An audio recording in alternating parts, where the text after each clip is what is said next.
Hello, this is Ross Baker, and I'm the president of the Tualatin Historical Society. It's December 6th, 2019, and Anna Natzke, just for the record, that's spelled Natzke, is from Veritas Junior High in Newburgh, private school there in Newburgh. And she made a request to interview the Tualatin Historical Society. So naturally, we asked Sandra Lafky Carlson to do that interview, as she is our current historian. So Anna, it's your show. Go ahead and take over. Okay. So first of all, before we did this interview, I researched some information about the town from the website. And so the first thing is to go over with you to see if it's correct. Okay. So, or if you think it's correct. Okay. So the first thing I have is that it's in Washington County, and it's about 10 miles from Newburgh.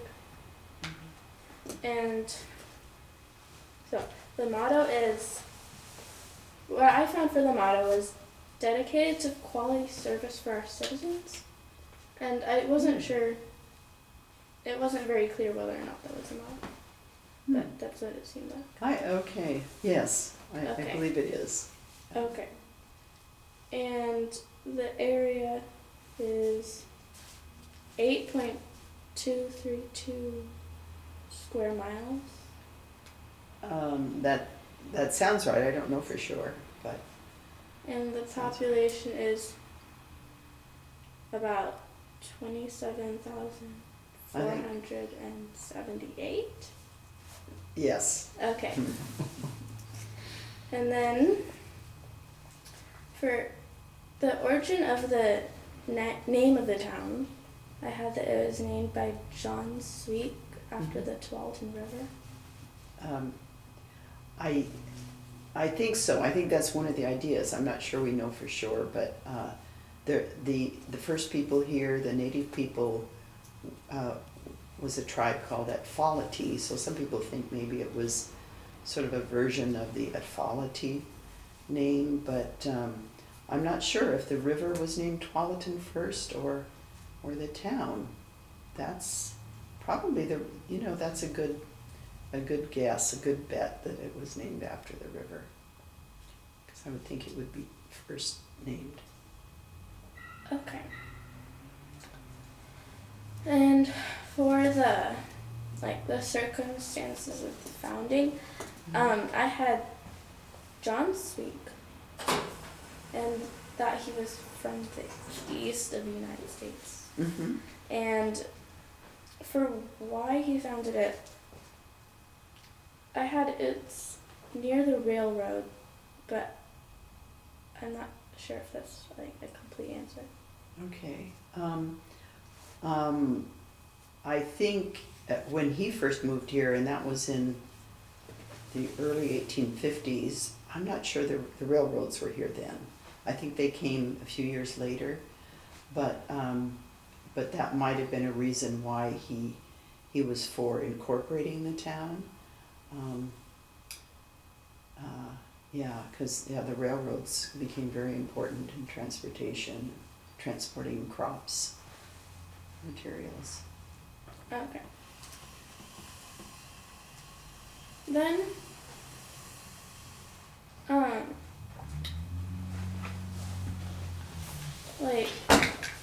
the date it was, I had for the date it was founded, 1886.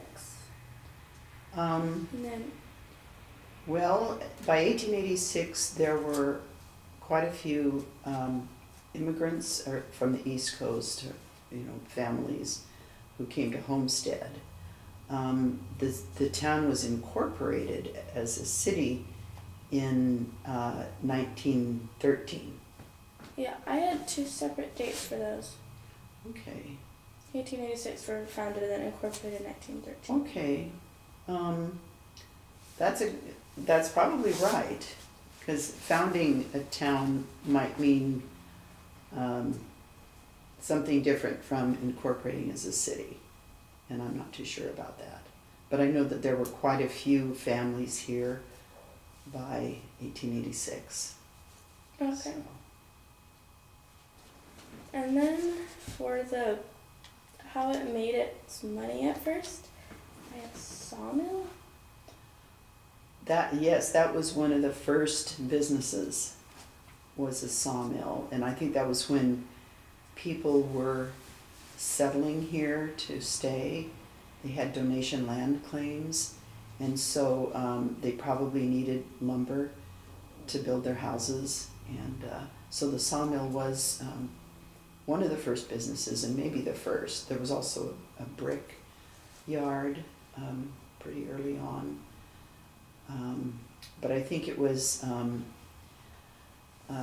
Leonard Smith, who was one of the movers and shakers who settled in Tualatin in I think the late 1800s, and he's got a sawmill going. So, yeah. Okay. Then for why it was founded, where it was, I had the railroad again, but you said that they probably wouldn't have been around when it started. So Yeah, I don't think the railroads came in until. That's a good question. You've got some good questions there. But I think some of the main reasons are that it was near a river, so they did some transporting of logs and crops on the river at first, and the railroad certainly would have been important. But it was also it was pretty level ground. It was very rich soil, really good for farming, and so I think that was just as important because a lot of the homesteaders who came were farmers or did work that supported the farms. okay. And the last thing in this section is that in the last 10 years, well, the question was, is it smaller or larger now, more or less prosperous? And it has grown larger and more prosperous in the last 10 years.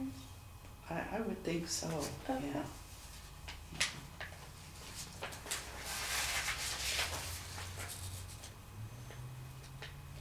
Okay, so then, this next part, I think I was supposed to do this part first, but okay.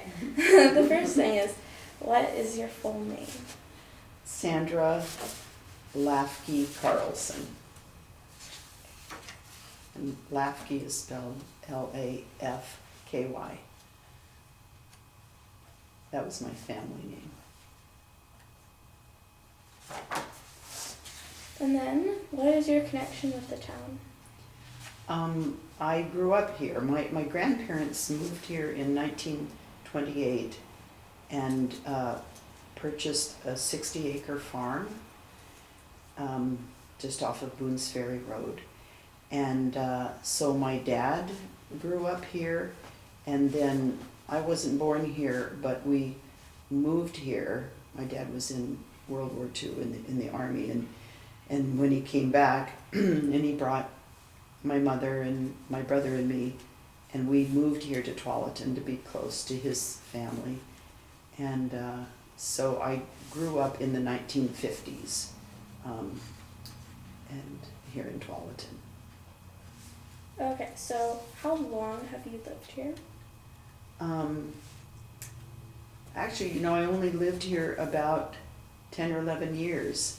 And I don't live here now, but I live nearby, about 7 miles away. And so I still have family here, and I'm very involved in the Historical Society. So I come here a lot. Okay, so, and the last one is, do you plan to stay in this town, and why or why not? Well, I probably won't live here again, but I do want to stay connected to it because I feel a strong connection to Tualatin. Some of the people who are involved in the Historical Society here are people I known most of my life, so it's kind of like home.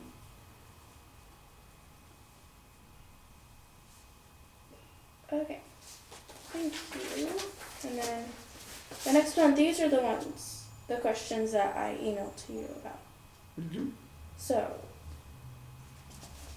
basically, I just need to know about like an important event that like had a big impact on the town. Okay. That was an interesting question to ponder because, I thought, well, the Tualatin River has flooded several times over the years, and that, that's something I could have told you about. And also we had an October 12th, 1962 hurricane that came up the Willamette Valley and did a lot of destruction. My grandfather's barn blew down, but I think the thing that has really affected Tualatin is the I-5 freeway. And life was very different before that freeway.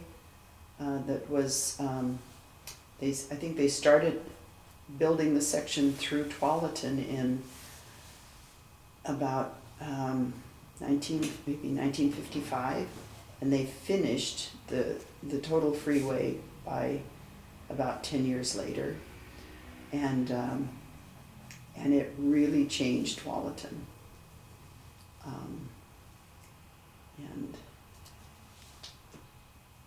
And I could go on and tell you why, which is what you want to know. Because Tualatin, the Native American people lived here and hunted here many years ago. And then when people emigrated here from the East Coast or other countries and started farming, it was very successful farming, good crops. And so Tualatin became a town in that there were small businesses here in the beginning that supported the farms. So there were a lot of farms that ringed Tualatin, and then in the town there were people who lived in the town, but there were businesses, just a few businesses, like there was a post office, there were one or two grocery stores, and this was in like maybe the 20s and 30s, and there were I think there was one gas station, there was one church, which was this building we're sitting in. This was the only church from 1926 until probably the 60s, and which was moved, by the way, from about a third of a mile away. So this building was a real focus of the community, and there was one school, the elementary school, which I went to, was the only school in town for several years. There were, and the farms were, there were fruit and berry farms. There were, the Averys had a hatchery where they raised chickens. The Nybergs and the Minixmas had dairies. There were farmers that grew, there were orchards full of fruit and nuts, and my grandfather raised flower bulbs on his farm that he sold in Portland to nurseries and florists. And there were hops. And then when the freeway came through, suddenly it was a very quick trip into Portland, much quicker than it had been before. You could, after the freeway was finished, you could get from here to Portland in, maybe 15, 20 minutes. I think it takes longer now with the traffic, but then and there were more jobs in Portland, so a lot of the people living here started going into Portland. They sought jobs there, and of course, I think the farms, the small family farms,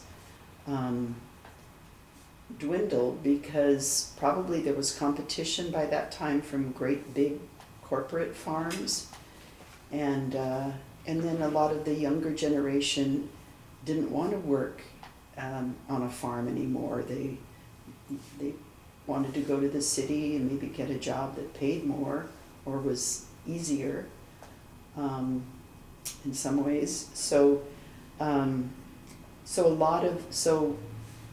Tualatin became a very desirable community to live in, especially if you had a family. So people started moving here to live and maybe work in Portland or other areas. And the city had to really work on their infrastructure, getting more water, because they had been relying on wells, and the wells were going dry in the early 1960s. So they were able to tap into the Bull Run water from the hills that Portland was getting, and they had to revamp the sewer system and try to get more industry in. And so Tualatin after 1960 really boomed. In 1960, there were about 360 people who lived in Tualatin, and everybody knew everyone else. It was a very close-knit community, and people would get together in the school, where they would have programs, get together in the Grange, which was a place where the farmers would get together, and there was fishing in the river when it was just a small community.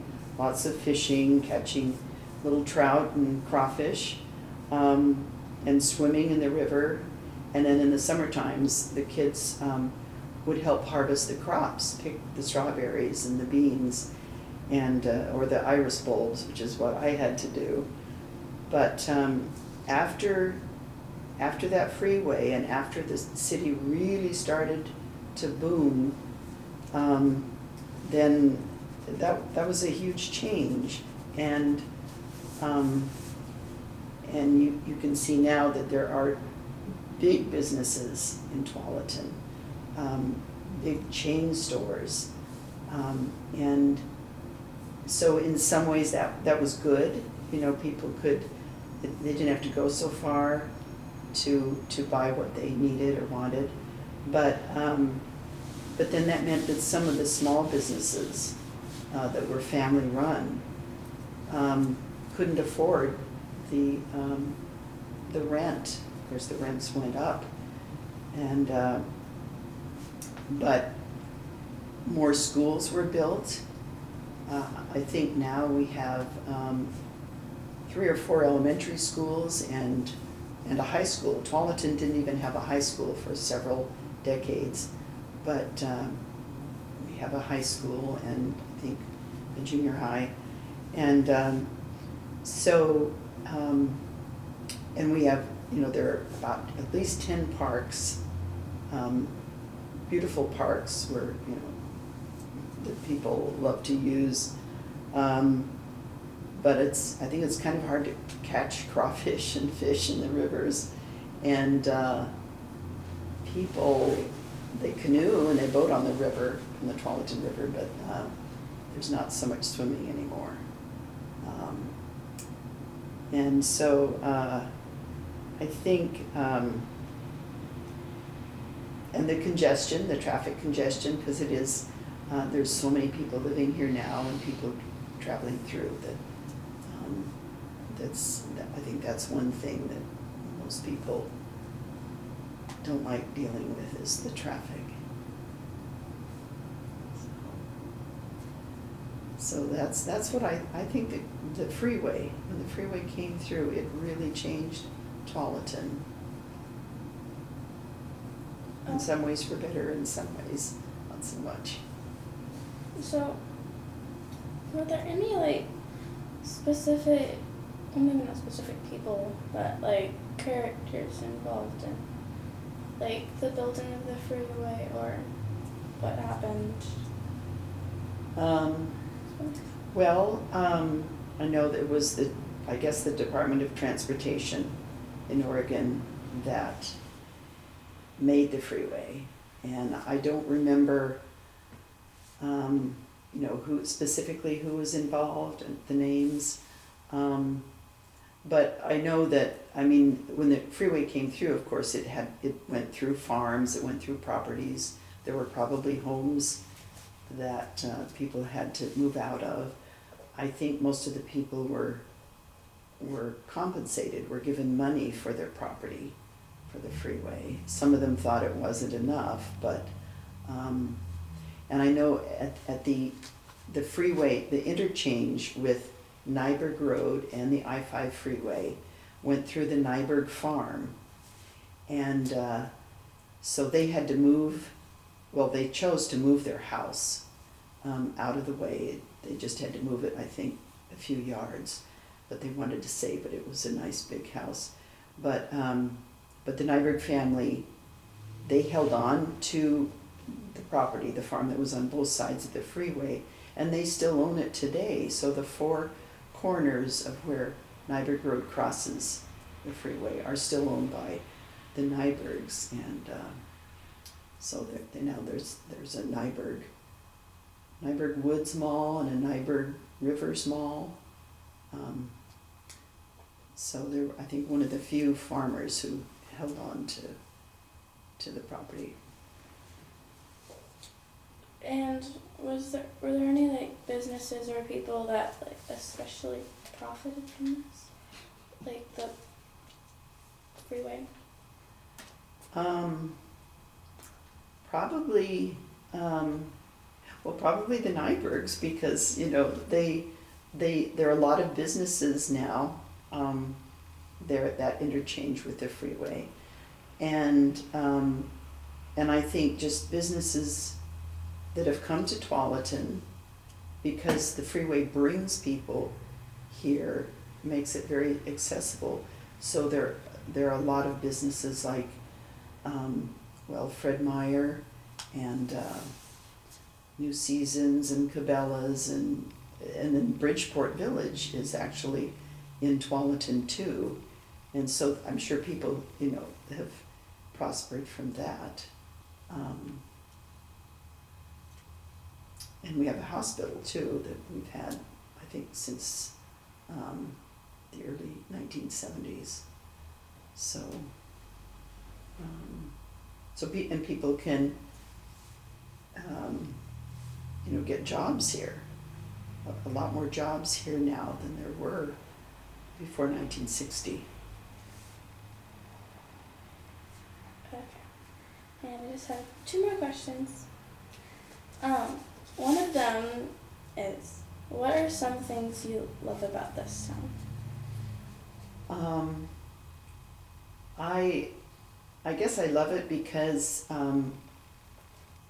it reminds me of my family, of my grandparents and my parents, and of, growing up here and people I knew here. And I like to come here because of the Historical Society. It's a very active organization, and it's a way I can enjoy learning more about Tualatin history. And it's a nice community. It's a nice place to come to for parks and other reasons.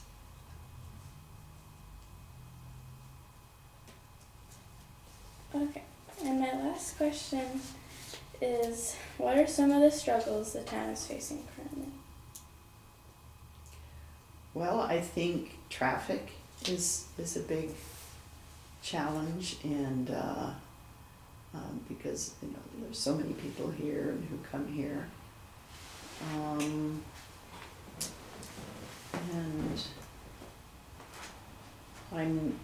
not sure about the others, because I don't live here, so I'm not as aware of, say, causes or the politics.